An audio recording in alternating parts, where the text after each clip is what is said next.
Written by Joss Whedon and Drew Goddard, The Cabin in the Woods is a merciless postmodern deconstruction of the horror genre. A two-way mirror exposing the very soul of the slasher flick and the audiences that consume them, both celebrating and rejecting the very structure that holds such films together, lampooning the executives that commission them, critiquing the writers that pen them, and exposing those in the cinema who watch them. Welcome to Sight Unsound. On the surface, Cabin in the Woods is the most cliched of all premises.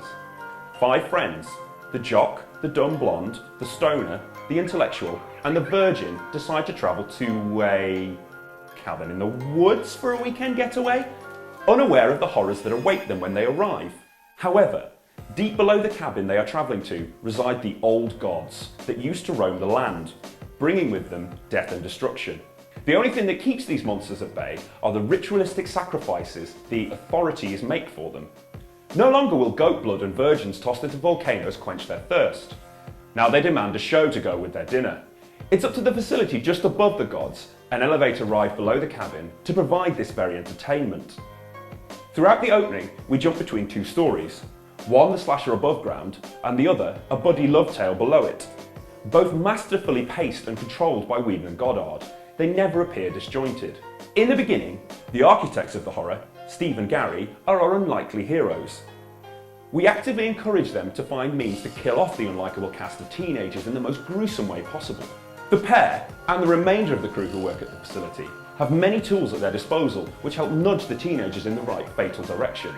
The first hurdle for the facility, though, is to persuade the characters above ground to essentially decide their fate for themselves. Gary explains that they're unable to simply just kill them. It has to be their choice. The sin of curiosity and arrogance that brings about their downfall. He uses the Harbinger as an example. It's like the Harbinger. He's a creepy old fuck. Practically wears a sign, "You will die." Why do we put him there? The system. They have to choose to ignore him. And they have to choose what happens in the cellar. Yeah, we rig the game as much as we need to.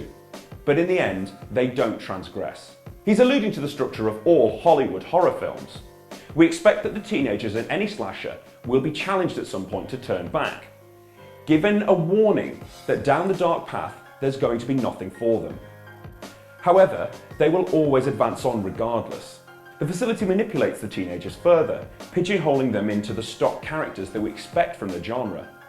The jock dons a varsity jacket, the nerd finds glasses, the blonde transgresses into a toddler-like state, and the virgin, Dana, begins to find herself a prude, despite being nothing of the sort.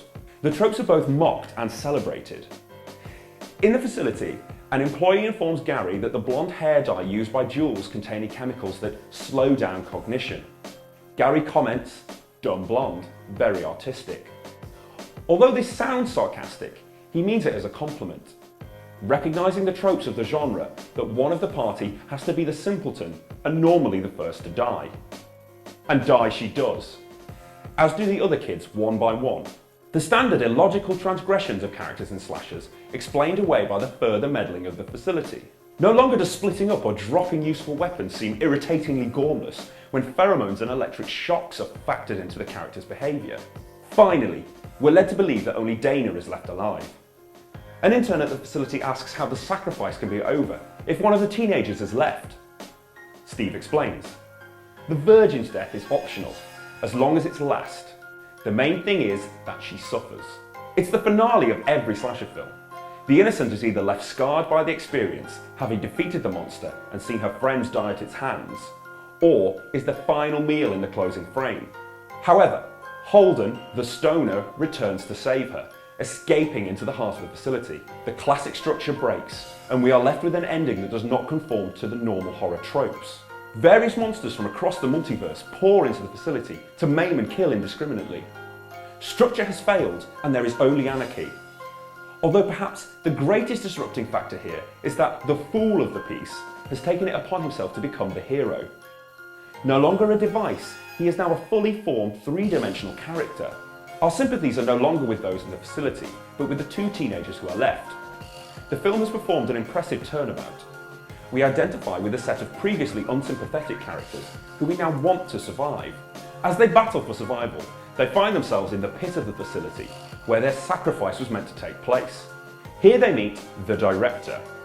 Another very obvious nod to the idea that the facility is akin to a film crew, who reveals all about the true nature of the cabin, and in a typically postmodern twist, pitches nearly every Hollywood horror film ever made. It's different in every culture, and it has changed over the years. It always requires youth. There must be at least 5. The whore, she's corrupted, she dies first. The athlete, the scholar, the fool, all suffer and die at the hands of whatever horror they have raised, leaving the last to live or die as fate decides, the virgin. The final image of the film is a vengeful god rising out of the cabin, smiting everything around it, including the camera itself. It's the ultimate rejection of structure and expectation. The god is angry with the ending, as we are supposedly meant to be too. Whedon and Goddard are clearly fed up with the formulaic nature of the genre, and their frustration is directed not only at real-world studio executives, but an audience who expected to sit through yet another film they've seen a million times before. So is it that modern horror films are formulaically structured to the point where audiences are now sick of them? Or is it that we crave the familiar when we spend our time and money heading to the cinema, and would be dissatisfied if Hollywood changed its formula now? Leave a comment below, and don't forget to like and subscribe for more Sight Unsound.